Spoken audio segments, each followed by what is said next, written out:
Thanks, Tim. Thanks, Tim. Yes, I am Scott Vanderau. I'm a partner at Energy Transaction Advisors, a boutique consulting firm, and I'm going to talk today about the landscape of waste conversion technologies.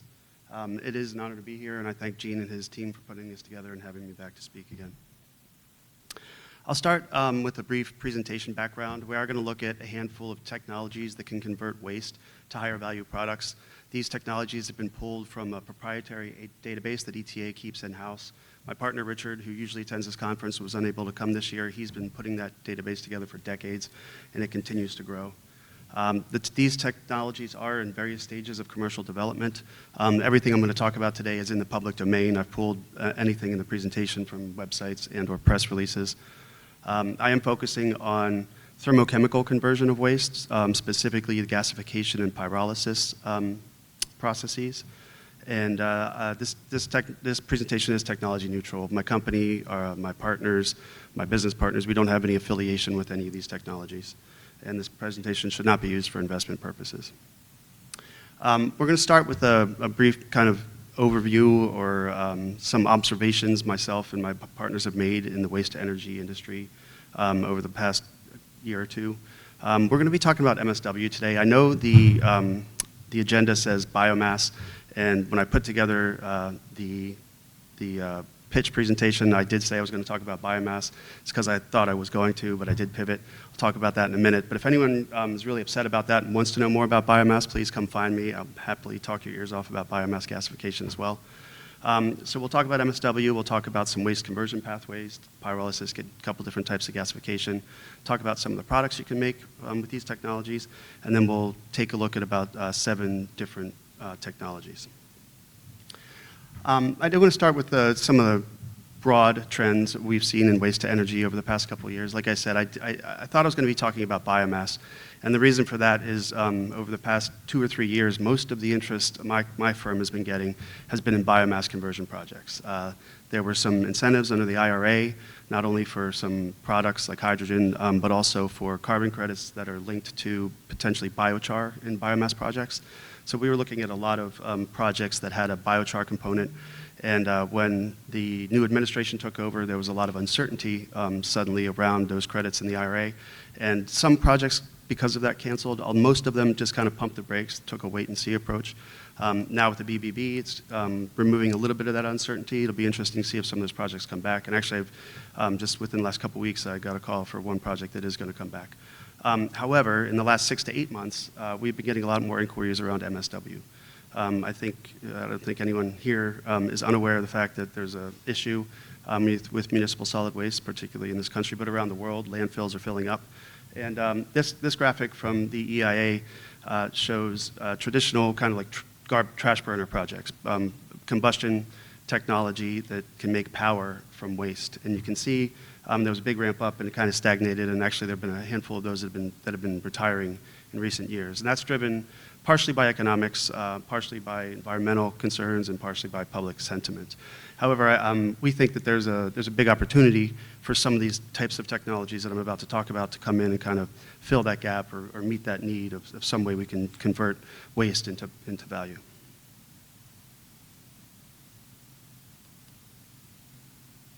Uh-oh. Seem to be having an issue with the, okay. So we'll talk about what is MSW, and I'm not going to sit here and tell this group what MSW is, but the point I want to make here is that it's heterogeneous. It's a variety of different things. You can see the pie chart on the lower right that from the EPA that shows the various constituents and kind of a average or guesstimate as to how much of each constituent makes up MSW. And you can see on the lower left a table, we actually put this together for a project a couple of years ago. It's basically an amalgamation of publicly available information on the ultimate analyses of each of these constituents. And so if you can just kind of run your eyes across the table, look at carbon content, ash content, moisture, higher heating value. These constituents can change quite a bit from one to the other. And the other thing about MSW is it tends to be seasonal. So think about yard trimmings. You probably get a lot more of those in the summer than you do in the winter. And so why am I telling you about how heterogeneous MSW is? Well, unfortunately, gasification technology generally does not like heterogeneity. It likes homogeneity. So if you want to gasify MSW or process it in a gasifier, you have to pre-process it. And so you can sort it. You basically have to remove the inerts. Things like glass, metals, they do not play well in the gasification environment, so you have to get rid of those. You have to size it. Most gasifiers have a spec that requires a specific size depending on the technology. If it's a fluidized bed, it needs smaller. Other gasifiers have more lenient sizing requirements.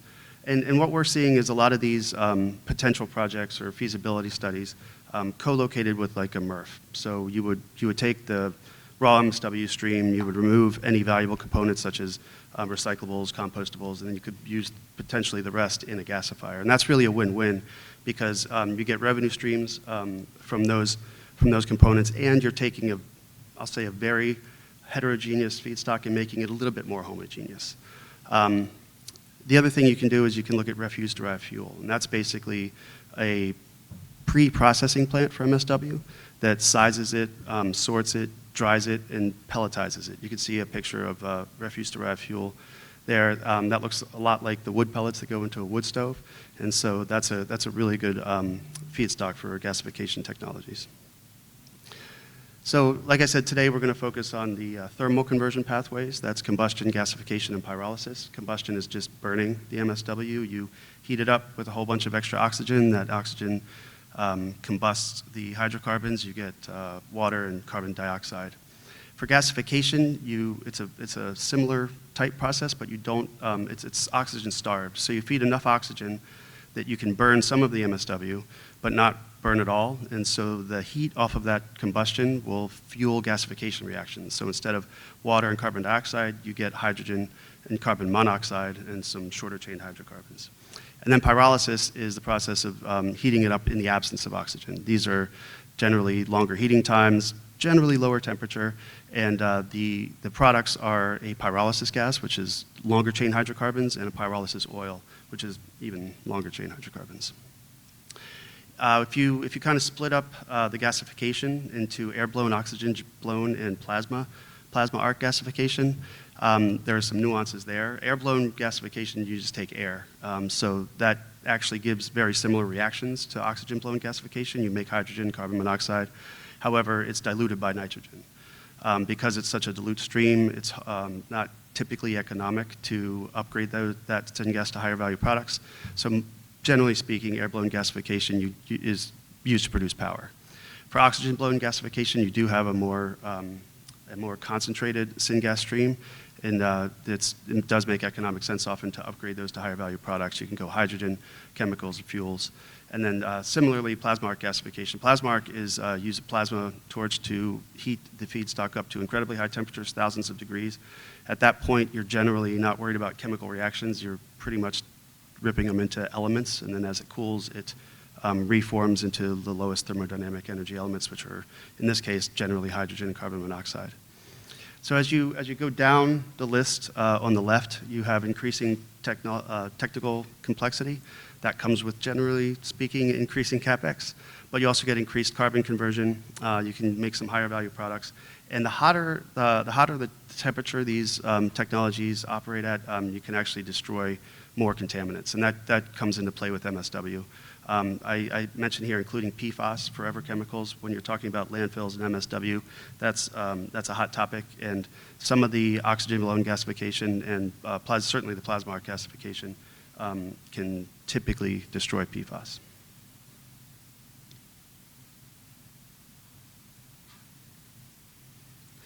So what products can you make from syngas? I love this graphic. I probably put it in most of the presentations I give. It shows the veritable spider web of products that you can make from syngas. Syngas is short for synthesis gas, and that's because hydrogen and carbon monoxide can be used to synthesize basically, theoretically, almost any hydrocarbon. Syngas is also valuable as a fuel. So you can burn it, you can make heat and power. As we go down the left, the value of these products generally increases. You can make drop-in fuels, RNG. You can put it through a Fischer-Tropsch process and make longer-chain hydrocarbons, which can then be refined to diesel, jet, gasoline. You can shift the syngas to hydrogen to make a hydrogen product and or further refine that into fertilizers, and then a host of specialty chemicals, including alcohols, dimethyl ether, and other things. So, like I said, today I did want to highlight a handful of technologies. This is a very small sample from our large database, and please don't infer anything into the inclusion or exclusion of any technology from this list. And again, everything I'm presenting here is in the public domain.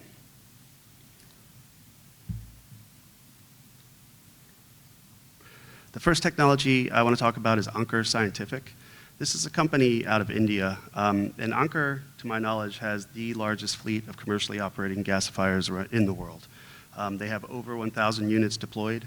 Most of those units are processing either biomass, waste biomass, or MSW. They do have many units operating around the world on MSW. And they have a fixed bed downdraft gasifier, and it operates actually at a slight vacuum. Because of that, it's not the Cadillac of gasifiers. This is not super efficient. Doesn't have all the bells and whistles, but as evidenced by their large fleet, it works.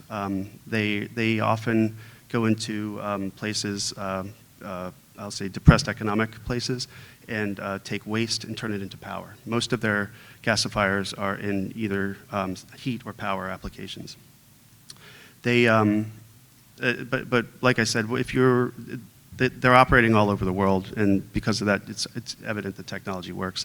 I was actually in India at their headquarters on an assignment last year, and I watched them take a bucket of shredded raw MSW, climb up to the top of one of these gasifiers, literally open the top, throw it in, close the top, and then we came back and we were watching them, the gas spec, make hydrogen and carbon monoxide out the back.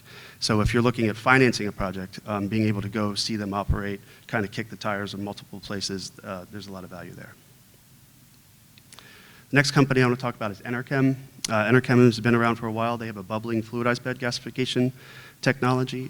They process a variety of different wastes, again, waste biomass and municipal waste. They had a project operating in Edmonton, a commercial scale project. It was kind of like a commercial scale demonstration unit. They operated that. They collected a bunch of operating data to kind of fine-tune their system, tested different feedstock, and then due to economic reasons, that plant had been shut down. However, earlier this year, they did have a press release that their Ecoplanta project in Spain got FID approval. So they're going to be moving forward with that one. And that actually that will take municipal waste and turn it into methanol. And so I know some people that work here, and they put a lot of time and effort into their technology, so this is one I'm following closely. The next technology I want to talk about is EQTech. EQTech has a patented bubbling fluid bed gasifier, and they've been around since 1997. Over the years, they've built 2 research and development facilities, and in those facilities, they've tested a variety of different feedstocks. Their website says more than 60 different types. They also, as of today, they operate 4 commercial scale facilities around the world, most of which I believe are in Europe. And if you go to their website, they have announced quite a few projects that are in various stages of development, some of which are actually in the United States. Those range from 12 to 330 tons a day. That's a big range. But they have a somewhat fit-for-purpose gasifier size, and that 330 ton a day would certainly be multiple trains. And they can also do air-blown, steam-blown, or oxygen-blown. So it's pretty versatile technology. Oops. Next technology we want to talk about is Frontline Bioenergy. They have 2 patented processes. One is for the gasification of waste, and one is for the cleanup of gas cleanup of waste. So they have a PM-free gas gasification technology and a tar-free gas syngas cleanup technology.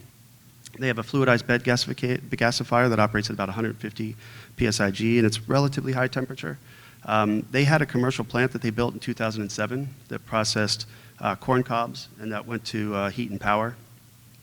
That plant has since been shut down due to economic reasons.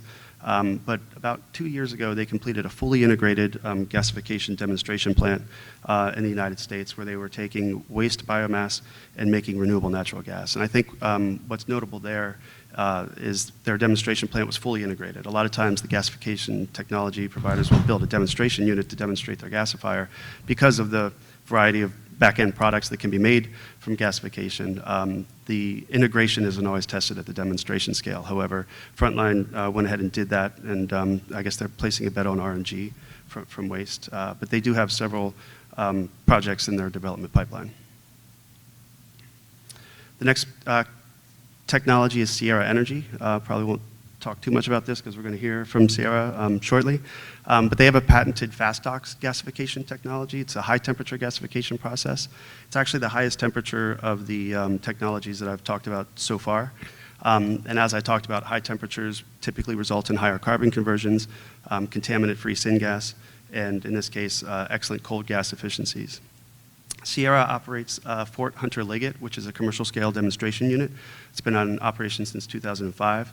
And much like Ecotech, they've used this demonstration unit to test a variety of feedstocks. They've tested many feedstocks, including MSW.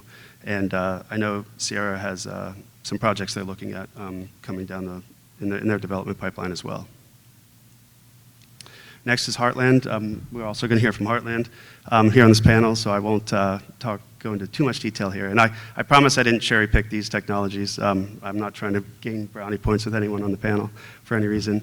But Heartland has the Heliostorm gasifier. This is actually a plasma torch technology. You can see in the picture it's kind of cylindrical. The torches kind of point inward, and what that does is it creates a very, very high temperature reaction zone. The website claims 5 to 18,000 degrees Fahrenheit. So that's going to do a really good job of destroying any contaminants, certainly gasifying any feedstock. And this one can operate in different modes, so gasification, pyrolysis, methane pyrolysis, depending on the operating conditions. And I know Heartland is very interested in the destruction of PFAS, and I know they've done a lot of testing around that, so we're looking forward to hearing more about that one. And then finally, I wanted to shift gears a little bit and talk about advanced chemical recycling of plastics. So this is not necessarily raw MSW processing, but it's waste plastics. And the reason I bring this up, my firm recently completed a technology evaluation on one of these technologies, and we were impressed with this technology in this market. So what this technology does is it utilizes pyrolysis, so oxygen-free heating of waste plastics to convert them into a little bit of syngas, but really a pyrolysis oil. And since it's coming from plastics, that pyrolysis oil with relatively minimal upgrading can be sold back to plastics producers as a feedstock. And that would essentially displace crude oil-based feedstocks for producing plastics. There are a couple advantages to this technology over mechanical recycling. One is that they can generally handle a higher variety of plastics than mechanical recycling. Mechanical recycling has a lot of problems with films and plastic bags, whereas these technologies, pyrolysis can handle that feedstock. And you don't have to worry about downcycling. So when you mechanically recycle a plastic water bottle, you don't actually make another plastic water bottle out of it. That plastic degrades and you make something more akin to upholstery, cushioning, or something like that. Whereas when you chemically recycle, you're basically just rearranging the bonds back to what you started with, so you can theoretically recycle that plastic water bottle over and over and over again. And so along the right side of the slide, I've picked a couple companies that are active in this space. One is Resynergy. They're here today. I think we're going to be hearing from them as well later on. So with that, I will, so I'm Energy Transaction Advisors. We are a boutique consultancy. If you have any questions about what we do, our capabilities, what kind of projects we work on, come stop by the booth. And with that, I'll say thank you and turn it back to Tim.